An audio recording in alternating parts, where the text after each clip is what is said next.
Olá pessoal, estamos no ar com Você com Dinheiro de hoje, o seu programa sobre investimentos aqui nessa parceria entre a Com Dinheiro e a BMC News, para trazer para vocês as principais mentes do mercado, quem faz o mercado financeiro brasileiro acontecer, para um bate-papo leve, mas sempre com o intuito de tornar você um investidor melhor a cada dia, conversando aqui com gestores, participantes de mercado, empreendedores. Então, nomes que têm complementariedades para trazer insights e que você, investidor, construa suas próprias ideias, seu próprio processo de tomada de decisão de investimentos. E hoje nós vamos falar com Carlos Monteiro, CEO do Grupo Estúdio. Vamos falar um pouquinho sobre a própria empresa, sobre o mercado e sobre, naturalmente, como buscar boas e complementares eficiências empresariais. Carlos, um prazer recebê-lo aqui no Você com Dinheiro de hoje.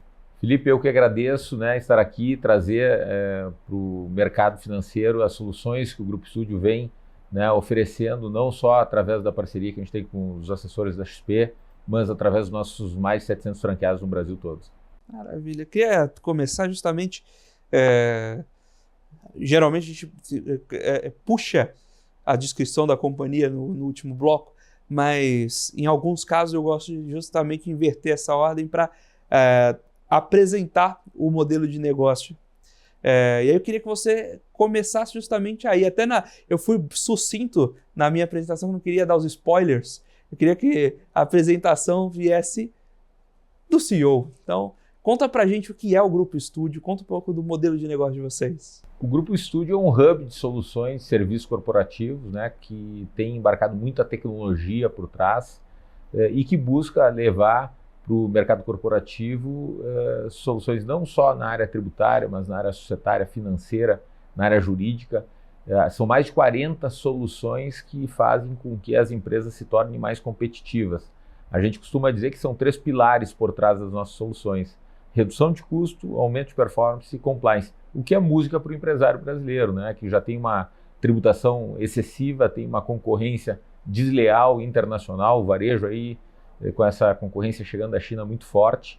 Então a gente busca sempre trazer o que existe de mais adequado para que as empresas possam competir e ter resultado e continuar de pé no mercado. E como começou? De onde veio o Grupo Estúdio? O Grupo Estúdio é um grupo gaúcho, que começou em Porto Alegre em 98, são mais de 26 anos de atuação. A gente começou na área jurídica tributária, resolvendo então problemas de tributação que aconteciam com as empresas, onde acabava que os empresários não recuperavam o que tinham pago a maior. E a gente entrava judicialmente para buscar o que existia de pagamento a maior, recuperando então e colocando no fluxo de caixa das empresas esses valores que ficavam para trás. A gente dizia que a gente fazia o papel de Robin Hood, ou seja, o governo ia lá, taxava as empresas, a gente verificava tudo que as empresas tinham pago a maior e recuperava do governo para que essas empresas pudessem compensar dali para frente. Só que a gente fazia esse trabalho na esfera judicial. E na medida em que o tempo foi passando, a gente começou a buscar uma solução que fosse mais efetiva e mais rápida para o empresário. E que daí a gente começou a atuar na esfera administrativa e começou a auditar, então as declarações, fazer alguns cruzamentos que faziam com que o empresário pagasse menos tributo. Então a gente começou a trazer as empresas para uma competitividade maior. E isso foi se transformando num sistema, num software proprietário, e a gente começou a atender muitas empresas na área tributária. E a partir dali a gente começou a ver que essa solução não precisava ficar restrita ao estado do Rio Grande do Sul. A gente encontrou ali em 2008, 2009 um formato de transformar em franquia o que a gente fazia, muito aos moldes do que é o modelo da XP, e a gente começou a ter franqueados que nos representassem no Brasil todo, originando clientes e a gente fazendo esse trabalho de forma concentrada com o nosso sistema lá em Porto Alegre. Então, a partir de 2009, a gente se transformou em rede, e começou a ter clientes no Brasil todo, franqueados no Brasil todo.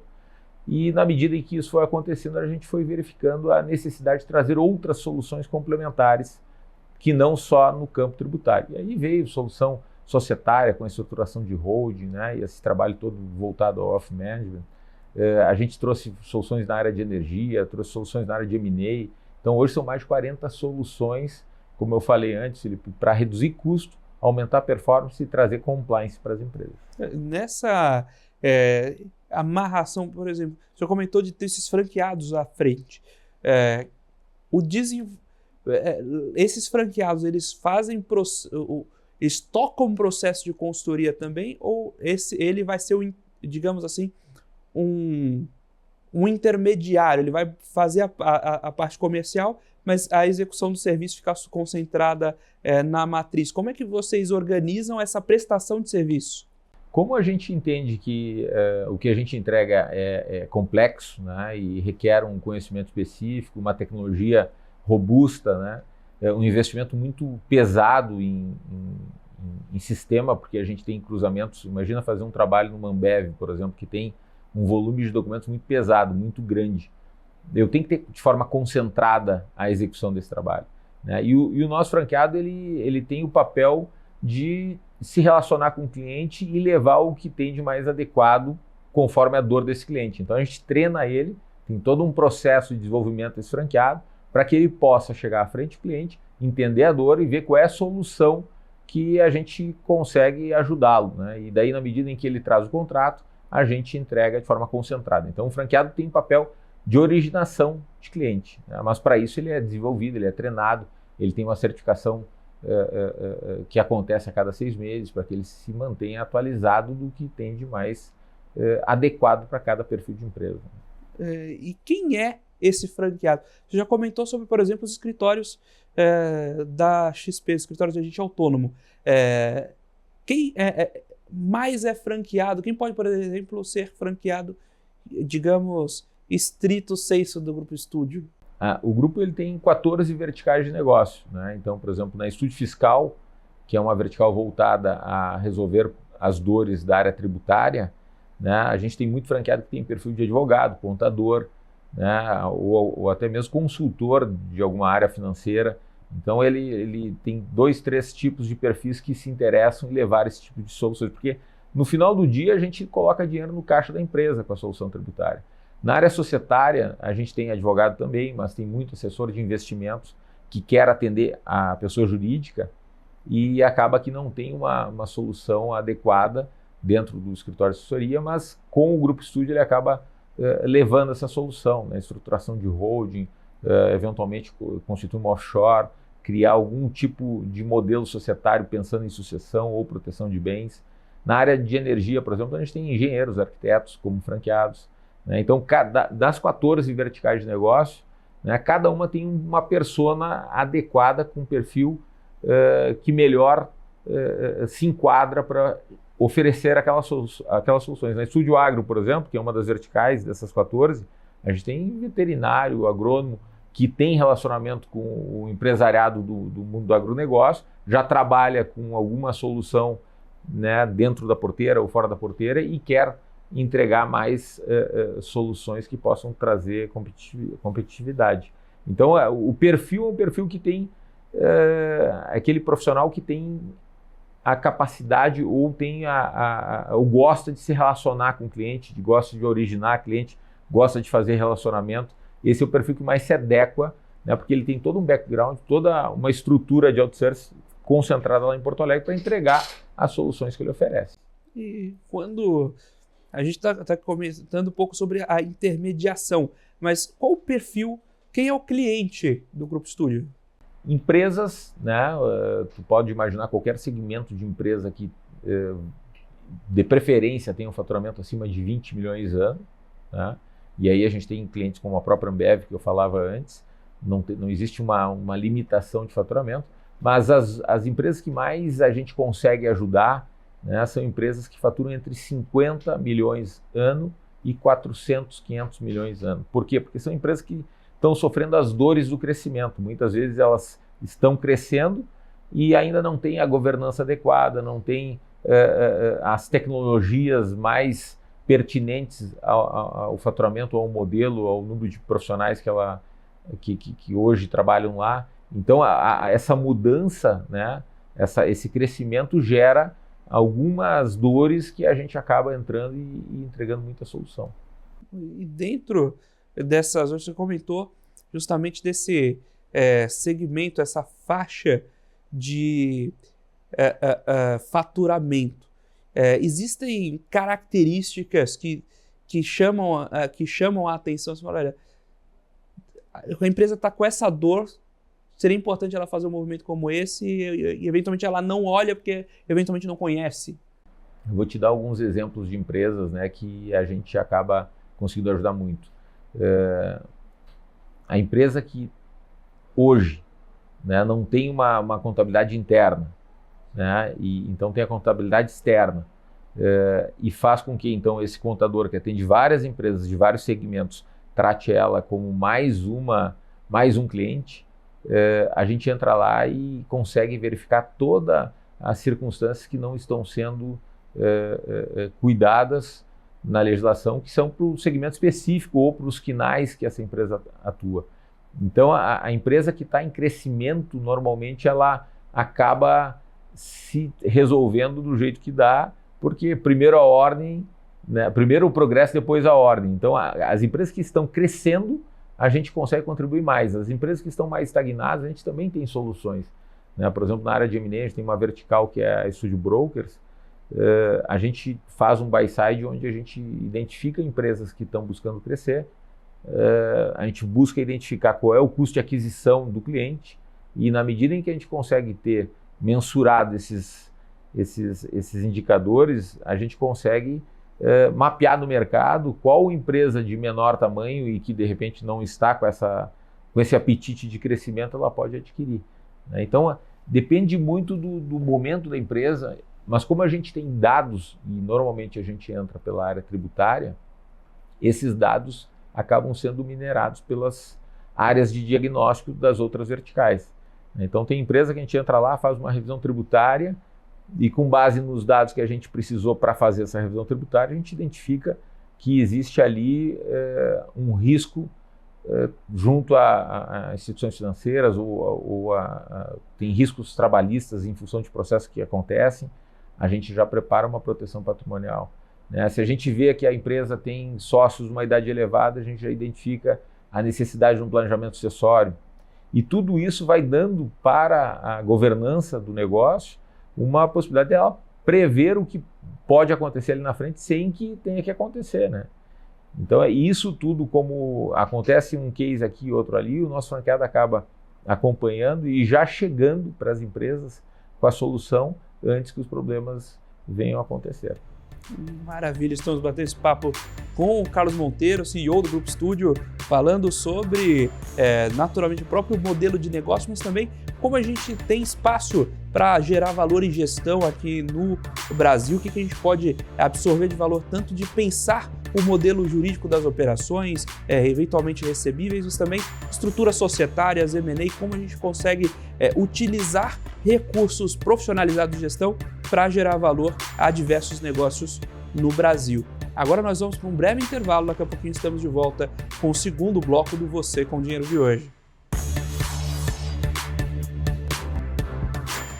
Olá pessoal, estamos de volta aqui para o segundo bloco do Você com Dinheiro de hoje, batendo papo com Carlos Monteiro, CEO do Grupo Studio, falando um pouco sobre pensamento estratégico e aplicação disso, né? Pensar gestão para gerar valor nas companhias, então desde olhar a parte tributária, buscar as melhores eficiências, mas também outras estruturas societárias para justamente que essa forma ajude a gerar conteúdo. E eu queria justamente nesse segundo bloco, né, começar a adentrar mais em algumas das leis de negócio, e eu vou começar da primeira, que é tributária. A gente tem um sistema tributário no Brasil extremamente complexo. A gente pode até... o Brasil é uma federação, imagina se uma federação mais ou menos, imagina se o Brasil fosse uma federação puro sangue igual aos Estados Unidos, e a gente tivesse essa complexidade uma por estado, né? Pelo menos, às vezes é bom não dar asa à cobra e a gente acaba ficando centralizado na União. Mas a gente tem um sistema ainda bastante complexo, com impostos distintos, mesmo, você comentou dos quinais, às vezes você tem um mesmo produto que, se for interpretado por quinais diferentes, você tem impostos diferentes. Como essa gestão dos tributos machuca o empresário? E aí, olhando pelo lado contrário também, como é que a gente consegue buscar trilhas de eficiência para melhorar um pouquinho desse sistema travado que é o nosso tributário? Felipe, a gente tem uma reforma tributária vindo aí, né, com o objetivo, pelo menos em termos de narrativa, de simplificação, que na verdade a gente vai ter num primeiro momento uma dupla jornada de apurações, um retrabalho de alguma forma por parte de quem vai estar fazendo as apurações e gerando essas informações. Por quê? Porque a gente vai ter duas legislações acontecendo ao mesmo tempo. Então a gente já tem uma complexidade muito grande no modelo atual tributário, e com a reforma a gente vai ter dois modelos para fazer gestão. Então, como é que as empresas vão se deparar com essa circunstância? Primeiro, né, eu tenho que saber qual é o impacto para que eu possa formar preço. Na medida em que vem uma reforma tributária e que a gente vai enfrentar aí uma migração de sistema, uma mudança ao longo de 10 anos de como é para como vai ser, as empresas, quem trabalha nas apurações vai ter que ter dois sistemas. O sistema voltado ao IVA, né, que é o novo modelo daqui para frente, a partir de 26, e continuar com o sistema atual, né? Então isso vai gerar um choque, né, de informações fiscais que vão fazer com que os preços ao consumidor final, seja ele, né, no segmento que for, não vai ter um preço único, vai ter um preço adequado à legislação de hoje, mas já pensando na legislação de amanhã, porque ninguém produz pensando só no que vai ser consumido durante o ano.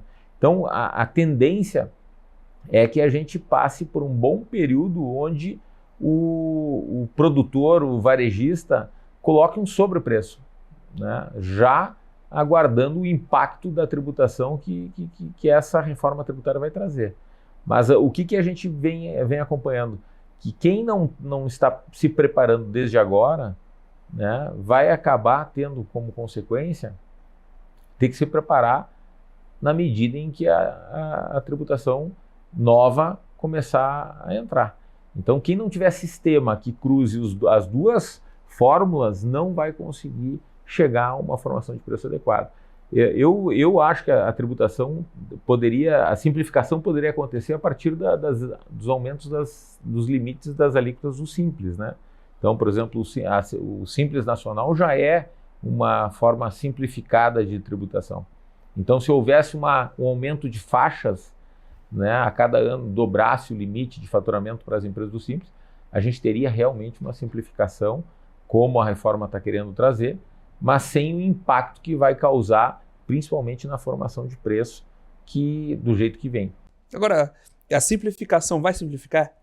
Não vai, é o que eu estava dizendo antes, ela vai, ao contrário, ela vai criar um choque. Vai ter o primeiro choque de transição para chegar do outro lado e ficar enrolado igual. A gente vai passar 10 anos fazendo uma transição, mas com a tributação que existe, mais a tributação da reforma, né? Então, essa simplificação nos primeiros 10 anos, ela não vai acontecer, pelo contrário, vai ser muito mais complexo, né? E vai vir um sobrepreço, né? Porque ninguém vai conseguir chegar a um denominador comum em termos de formação de preço, né? Então, a gente vai ter um aumento bastante grande nos preços das commodities, na medida em que não se sabe qual é o real impacto. Tu imagina empresas de serviço que não vão poder tomar crédito, né? Eu tenho uma folha de pagamentos, eu não posso tomar crédito sobre a folha de pagamentos, né, na atividade, e eu vou ter uma alíquota maior. Como é que eu faço? É uma tendência que a pejotização aumente de forma absurda daqui para frente, né? E daí a pejotização chegando, porque daí eu posso tomar crédito, se eu tenho 50 funcionários e esses 50 funcionários são seletistas, eu não posso tomar crédito, conforme a legislação da reforma.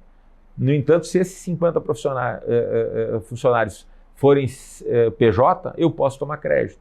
Então, a pejotização vai virar uma realidade. Se hoje existe 20%, 30% das empresas que contratam através de PJ, né, a tendência é que vá para 70%, 80%. Vai terminar com o modelo seletista, porque sendo CLT eu não tomo crédito, e sendo PJ eu tomo crédito. E dentro desses incentivos secundários vindos da tentativa de reforma tributária.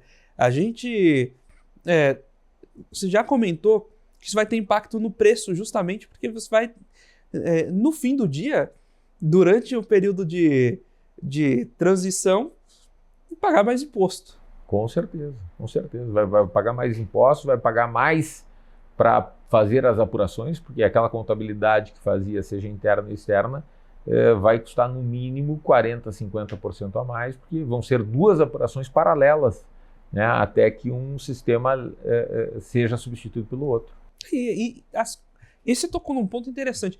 Essa contabilidade externa, que usualmente muitas vezes quando você começa a companhia, você é um empreendedor, já passei por isso algumas vezes, você não pensa de forma alguma em, vou contratar, minha primeira contratação vai ser um contador. Não vai, você vai contratar uma contabilidade externa.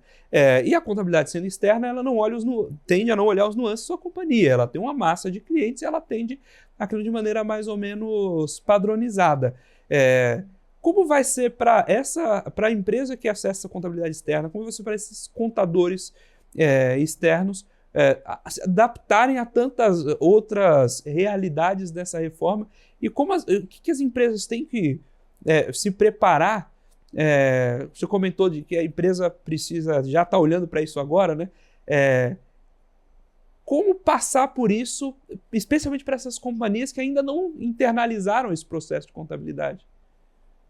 Primeiro, vai ter que buscar uma contabilidade especializada, né? Quem não tem uma contabilidade especializada daqui para frente vai necessariamente ter que buscar. O modelo de contabilidade no Brasil, os contadores, de modo geral, ele não é um modelo organizado por segmentação, né? Então, por exemplo, tu pega um contador que atende indústria, ele atende também transportadora, ele atende construção civil, ele atende empresas que importam e exportam, e ele não tem a condição, né, e nem a ele é pago os honorários adequados para que ele pudesse ter profissionais especializados em cada uma dessas áreas.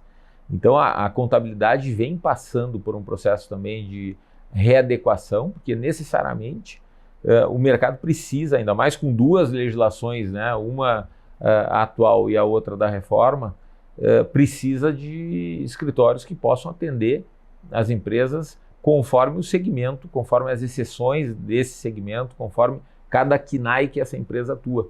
Então, há necessidade por parte da empresa em procurar um especialista que atue dentro do seu segmento, né? Que faça uma contabilidade especializada naquele segmento. E por parte dos escritórios de contabilidade também há uma necessidade de não querer atender todo mundo, e sim atender aquelas empresas do segmento em que ele é especializado, né? Em que ele realmente tem conhecimento, tem a tecnologia específica, porque cada segmento tem as suas particularidades, seja no que tange as especificações societárias, seja no que tange as especificações contábeis, fiscais, né, e até financeiras, porque a legislação é tão complexa que ela linka não só eu não preciso apurar apenas o fiscal, eu tenho que estar conectado às questões financeiras. Tem tributos que eu pago, né? Vou te dar um exemplo aqui, por exemplo, uma empresa que vende um determinado produto, ela gera uma nota fiscal e ela paga o tributo, e muitas vezes ela vai receber, né, aquele valor que ela recebeu por aquele produto que ela vendeu em 4, 5 meses.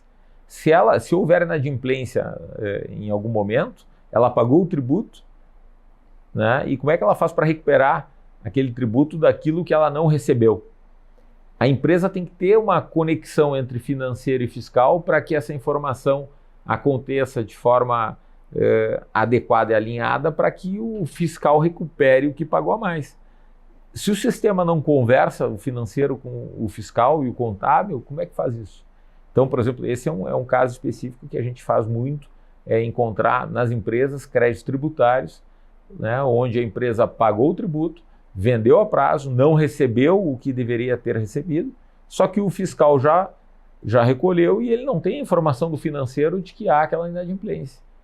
Então, a comunicação entre as áreas fiscal, contábil, financeira, não existe um sistema que seja tão assertivo para que aquela essa conciliação aconteça e a empresa possa andar em dia. Então, quem quer buscar uma alta performance tem que estar pagando o tributo dentro dos conformes e não pode pagar tributo a mais em hipótese alguma, porque senão a margem vai ser esmagada, a concorrência está aí.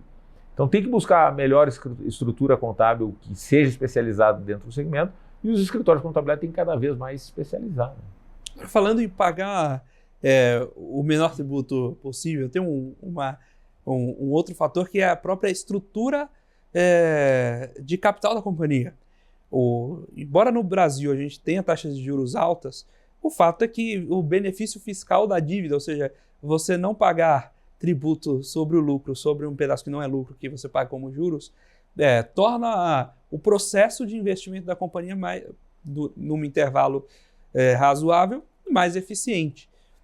Eu tenho um pouco a sensação, mas eu queria ouvir de você que está mais perto desse público, de que a empresa média, muitas vezes, ela é subendividada por, eventualmente, receio, excesso de zelo ali, de não se expor ao risco do endividamento, mas que a gente acaba perdendo um pouco essa oportunidade de usar a alavancagem a favor da estrutura da companhia.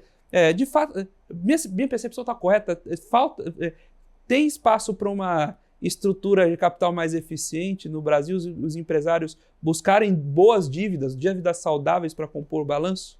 Eu acho que isso passa por uma questão de insegurança jurídica, né, e econômica também. Por quê? Porque a gente tem uma taxa de juros que sai de 4%, vai a 12%, e tem uma estimativa de voltar a 8%, que não acontece.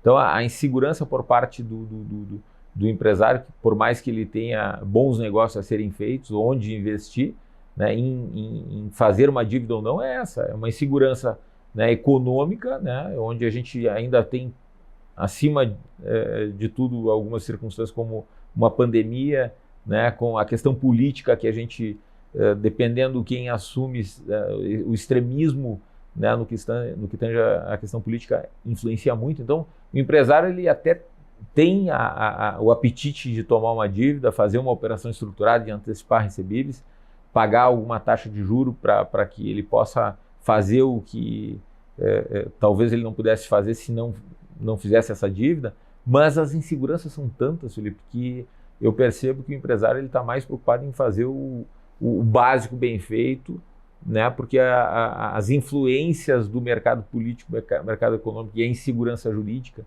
né, deixam ele um pouco receoso, né? Quantas decisões judiciais que a gente vê os tribunais uma hora decidirem do jeito e daqui a pouco vão lá e mudam aquele entendimento e já decidem do outro, e aquele empresário que tinha ganho um processo já não sabe mais se tem aquele direito ou não. Então essa instabilidade econômica acaba trazendo oportunidade para quem é mais arrojado, né? Mas um risco grande também para quem for excessivamente arrojado, né? Então a gente vê, sim, a gente faz inclusive dentro do grupo as operações estruturadas dentro da vertical Studio Bank, né? que é uma vertical onde a gente oferece não só operações de CRA, de CRI, inclusive um produto que é inédito e é inovador e pioneiro que a gente lançou na Expert desse ano de 24, que foi o Fintechs, né? Ou seja, a gente lançou uma primeira linha de crédito, né, de antecipação de recebíveis tributários. Então, aos mesmos moldes do CRA e do CRI, já que a gente está falando em dívida, né, a gente lançou o CRT, Certificado de Recebível Tributário, onde a Studio Bank, que é uma das verticais do grupo, tem um fundo com 600 milhões, onde a gente antecipa recebíveis tributários que a gente identifica nas empresas. E recebíveis esses que não se tratam dos precatórios, não se tratam de dívidas, de direitos creditórios, né? Se tratam de créditos tributários administrativos que as empresas acabaram pagando a mais e que podem ser recuperados. Então, te respondendo objetivamente a questão da dívida, por que não se alavanca mais, eu acredito que seja em decorrência dessa insegurança, né, dessa instabilidade econômica, jurídica e política do país. Estamos batendo esse papo com o Carlos Monteiro, CEO do Grupo Estúdio, falando um pouco sobre gestão empresarial, a própria estrutura de consultorias, onde encontrar melhores eficiências e também pensando um pouco sobre o modelo. O que você, empresário, empreendedor, pode pensar diferente e gerar valor a partir de forma dentro do seu negócio. Agora nós vamos para um breve intervalo, daqui a pouquinho estamos de volta com o terceiro bloco do Você com Dinheiro de hoje. Olá pessoal, estamos de volta aqui para o terceiro bloco do Você com Dinheiro de hoje, batendo um papo com o Carlos Monteiro, CEO do Grupo Estúdio, falando um pouquinho sobre geração mesmo de valor nas companhias, como capturar valores ali perdidos na forma de tocar o negócio. E eu queria voltar para esse bloco, um tema que eu gosto bastante, que é justamente pensar a própria estrutura societária da companhia como oportunidade de geração de valor, né? Tanto pensar, eu sei que vocês olham, por exemplo, para eventualmente constituição de holdings, mas até pensar em M&A, como a estrutura societária, como vocês veem que a estrutura societária, pensar a estrutura societária pode gerar valor para a companhia? Estava falando ali, a gente falava há bastante tempo atrás, ali anos 90, aí, de arquivo morto, dinheiro vivo, né? Na época, a gente recuperava tributos das empresas e dizia, dentro do arquivo morto existia muito dinheiro vivo, na época que os documentos ainda eram trabalhados fisicamente, né? Hoje é tudo digital, né? A tecnologia faz boa parte do trabalho, então os algoritmos lá vão rodando e não tem mais aqueles livros, né, que antigamente tinham. Mas a área societária, tu bem falaste, Felipe, ela é tão importante quanto uma boa classificação fiscal, né? Então, dependendo do segmento, dependendo da estrutura societária que tu pensa a empresa, ou o grupo empresarial, a carga tributária vai ser outra, né? A gente sabe que a legislação, muitas vezes, ela tem exceções que, se tu tem um tipo societário inadequado, tu não vai competir no mercado. E essas adequações são fundamentais, né? E dependendo do estágio da empresa, do faturamento que ela está, dependendo do tamanho das operações que ela possui, do nível de verticalização que ela tem, né? A área societária ela vai reger uma eficiência tributária que vai fazer a diferença na competição que ela vai ter com os demais players do mercado. Por exemplo, drawback é uma operação que a gente escuta falar há muito tempo, mas ela não é acessível a empresas de 200, 300, 400 milhões no que tange a consultoria. A gente não encontra, né, por parte do contador ou do advogado, ou na grande maioria, né, das empresas, uma assessoria que fale de drawback e saiba fazer um drawback de forma adequada, porque não é simplesmente fazer, eu tenho que estar estruturado societariamente para que aquilo realmente gere o benefício econômico que possa gerar e não se caracterize como uma evasão fiscal, né? Então, fazer bem feito é o segredo. Eu costumo dizer que se fosse para fazer de qualquer jeito, a gente compra boas bibliografias, entrega na mão do contador, do advogado lá e as coisas acontecem. Não, a gente tem que adequar ao momento da empresa, as operações que essa empresa realiza para que o negócio fique bem feito, né? Então, a parte societária, para mim, ela é prioritária a qualquer análise tributária que possa ser feita para que a empresa possa competir, né, de forma assertiva e tenha um preço adequado no mercado. E tem outras duas perguntas intrínsecas a fusões e aquisições. A primeira delas é quando vender o seu negócio? Quando você vê que a melhor alternativa é justamente a saída? Porque a gente está conversando aqui sobre o planejamento tributário, isso passa, por exemplo, para o planejamento sucessório. Se eu vou deixar, por que eu deixaria empresa e não dinheiro para o meu filho, né? E aí entra muito essa ponte, que o que é gestão tributária, o que é gestão de valor e o que é M&A. A gente muitas vezes começa fazendo uma revisão tributária para a empresa, né? O cliente vem então para a gente encontrar um crédito que ele deixou na mesa nos últimos 5 anos, que ele possa colocar no fluxo de caixa e compensar dali para frente, mas a gente se depara com empresas que não têm sucessores, por exemplo. É uma circunstância em que o fundador, ou o quadro societário fundador, não enxerga nos filhos uma capacidade de dar continuidade e buscar a perpetuidade do negócio. Então, é um caso de buscar, né, uma saída, né? Como tem empresas que têm um apetite enorme e o quadro societário controlador está em alta performance, com muita vontade de crescer, em que muitas vezes, ao invés de constituir novos times comerciais e investir em marketing e estruturação de time de originação de novos clientes, é mais fácil olhar para o mercado e ver quais são os players que estão tendo dificuldade ou estão em mercados que essa empresa quer entrar e ir lá e fazer uma aquisição. Muitas vezes a gente sai com uma estratégia com base no custo de aquisição, né, de clientes. Então, o segmento, por exemplo, provedores de internet, a gente fez uma transação no final do ano passado, uma transação onde o valuation propriamente dito não foi feito com base na projeção de fluxo de caixa. Projeção de fluxo de caixa, EBITDA, etc. Não, é custo de aquisição de cliente. Quantos clientes essa empresa que vai ser adquirida tem, né? E quanto me custaria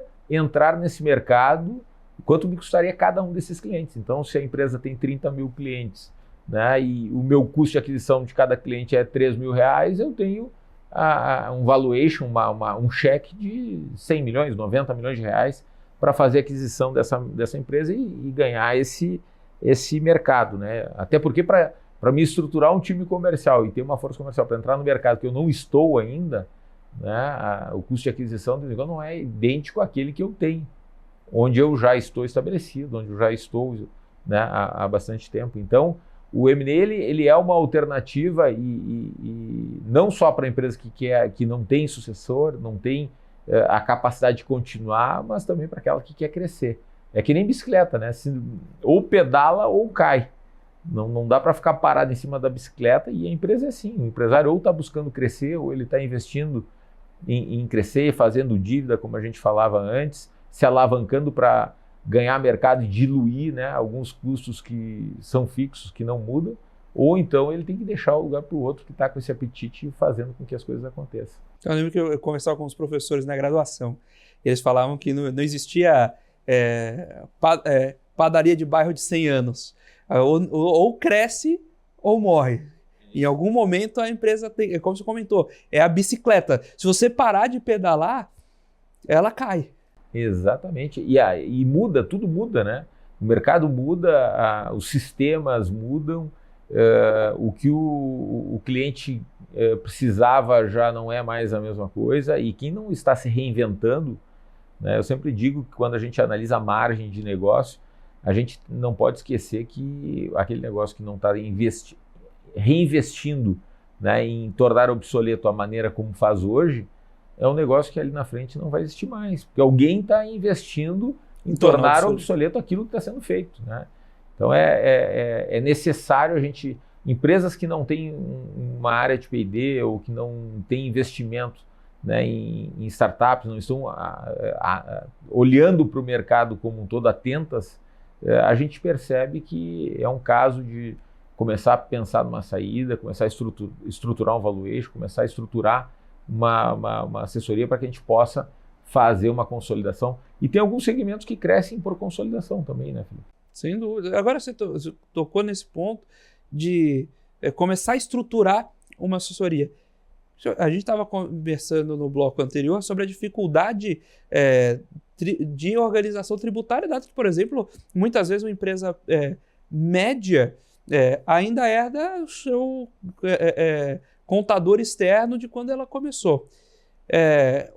Geralmente a empresa chega nessa fase pronta para o M&A, ela chega madura para uma saída? Dificilmente, né? A gente e talvez até o mercado, ela por não estar organizada é que ela está, né, buscando M&A. Buscando M&A. Né? Então a gente tem uma jornada, né? Normalmente a gente tem aquela jornada onde a gente vai vestir a noiva, no sentido de dar governança, trazer uma auditoria externa, começar a organizar para realmente aquele valor que ela tem ser percebido, né? E a gente não ter toda uma trajetória de relacionamento e roadshow e apresentação para players que possam ter interesse. E daqui a pouquinho, quando vai para uma duo, a gente tem aquele negócio ali estancado ou estopado, porque as condições não são as mais possíveis. Então, a empresa toda empresa que faz uma revisão tributária conosco lá no grupo, a gente, no que tange a M&A, a gente sempre já classifica ela como uma empresa, né, que vai ser adquirida em algum momento, ou uma empresa que tem perfil para adquirir outras, né? Então, ou é tubarão ou é alimento para tubarão, né? Então, é perceptível isso a olho nu, né? Mas com os dados que a gente tem, a gente se torna muito mais assertivo. Por quê? Porque eu sei se a empresa tem caixa, né? Eu sei qual é o mercado que ela está inserido, regionalmente falando. Eu sei se o perfil de empresa que ela né, tem fit com qual empresa que a gente já atuou. Então, como a gente tem um banco de dados muito vasto, a gente faz em torno de 300 novas empresas mês hoje no grupo.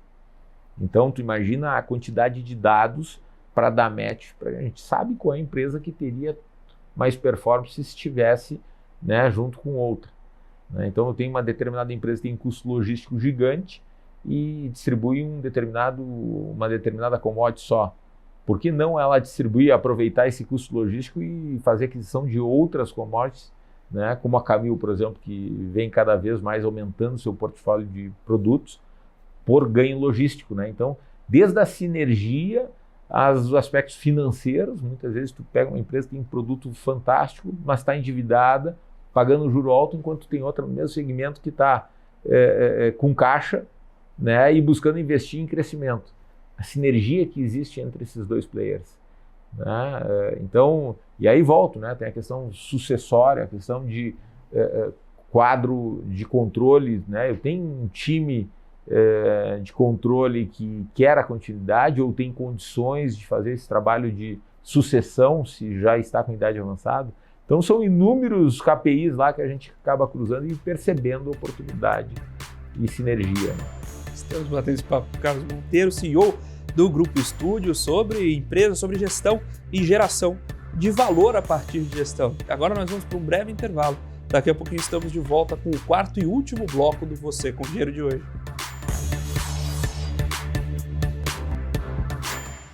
Olá pessoal, estamos de volta aqui para o quarto e último bloco do Você com Dinheiro de hoje, batendo papo com o Carlos Monteiro, CEO do Grupo Estúdio, falando aqui sobre gestão empresarial e geração de valor a partir desses movimentos. E a gente tangenciou lá no primeiro bloco sobre algumas inovações vindas aí desses diversos produtos que o Grupo Estúdio fornece, inclusive de uma fintech, né, emissão de estruturas de dívida. O que mais tem de novidade em termos de ecossistema? O que vocês estão pensando, trazendo de novo em produtos? Você também comentou de energia.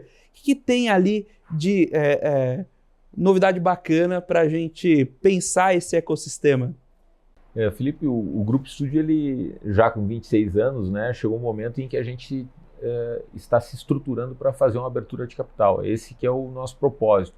Para isso, a gente vem cada vez mais trazendo soluções que realmente gerem valor para as empresas. Esse é o nosso propósito sempre, né?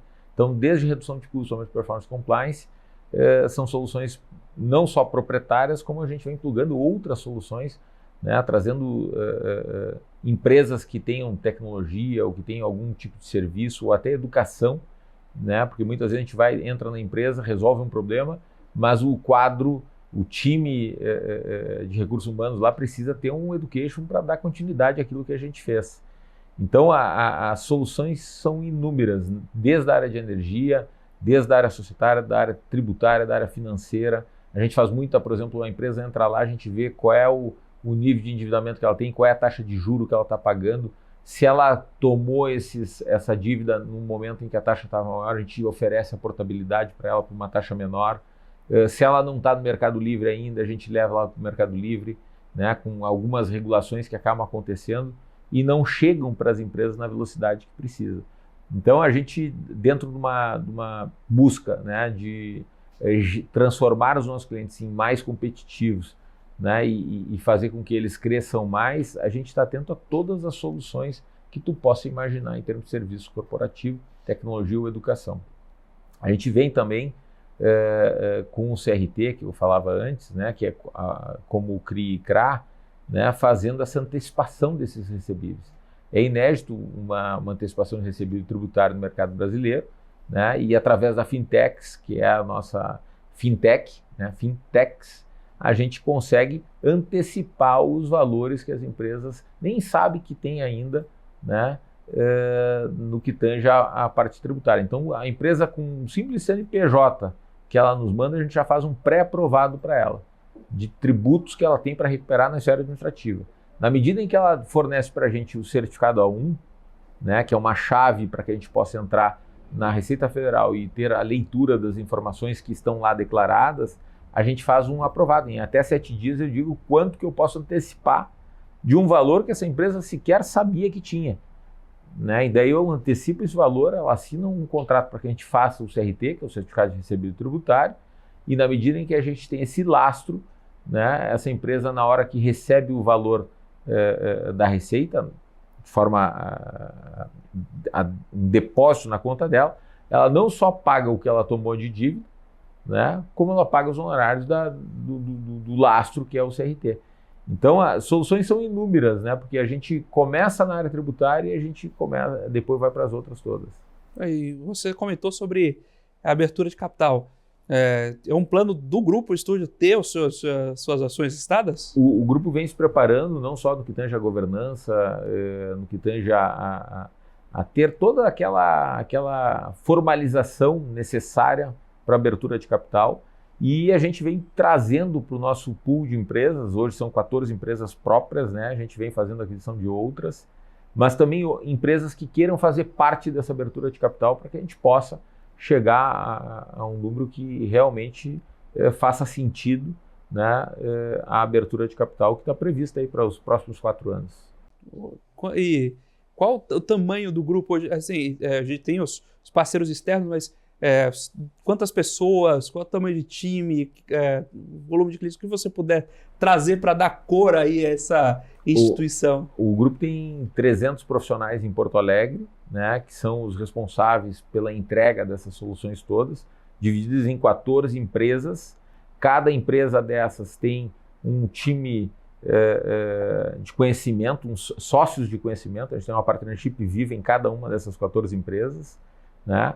A gente tem 700 franqueados hoje espalhados pelo Brasil, né, dividido nessas 14 verticais. Então, tu imagina o seguinte, por exemplo, a Estúdio Fiscal tem 80 franqueados, a Estúdio Ló tem mais 70 franqueados, a Estúdio Energy tem mais 50 franqueados, a Estúdio Agro tem mais 80 franqueados. Então, cada vertical de negócio tem uma rede de originação própria, né? E toda a execução dessas soluções que a gente oferece está concentrada em Porto Alegre. Essa rede que está dividida nessas 14 empresas são 700 unidades de originação. 700 escritórios que originam clientes para o grupo. Fora isso, a gente tem as JVs, as Joint Ventures, com algumas outras redes. Por exemplo, a NTW é uma delas. É uma rede de escritórios de contabilidade, são 300 escritórios de contabilidade espalhados pelo Brasil, que originam clientes para o Grupo Estúdio, para essas 40 soluções do grupo. A gente tem a Consultinal, que também é uma rede de escritórios que faz gestão pela qualidade, né? Que origina para o grupo, são 70 unidades. E além disso, a Banderu da XP, né? Que através da XP Empresas, no Brasil todo, origina clientes para a gente. Então, as nossas soluções são distribuídas não só por assessores de investimentos, né? Que atendem pessoa jurídica, mas pelos nossos 700 franqueados e outras JVs que a gente tem aí.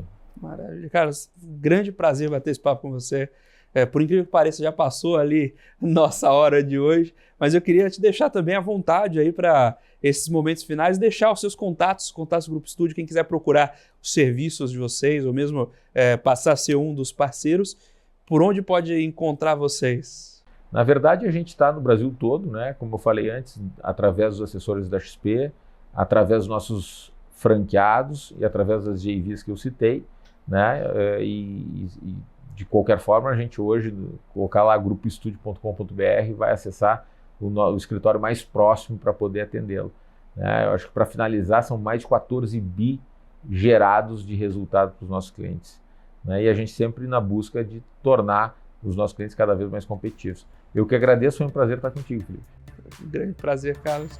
Muito obrigado pela sua participação. Muito obrigado ao Grupo Estúdio por ceder aqui a participação do Carlos e muito obrigado a você, telespectador aqui da BMC News, investidor e profissional de mercado, pela sua companhia, pela sua audiência.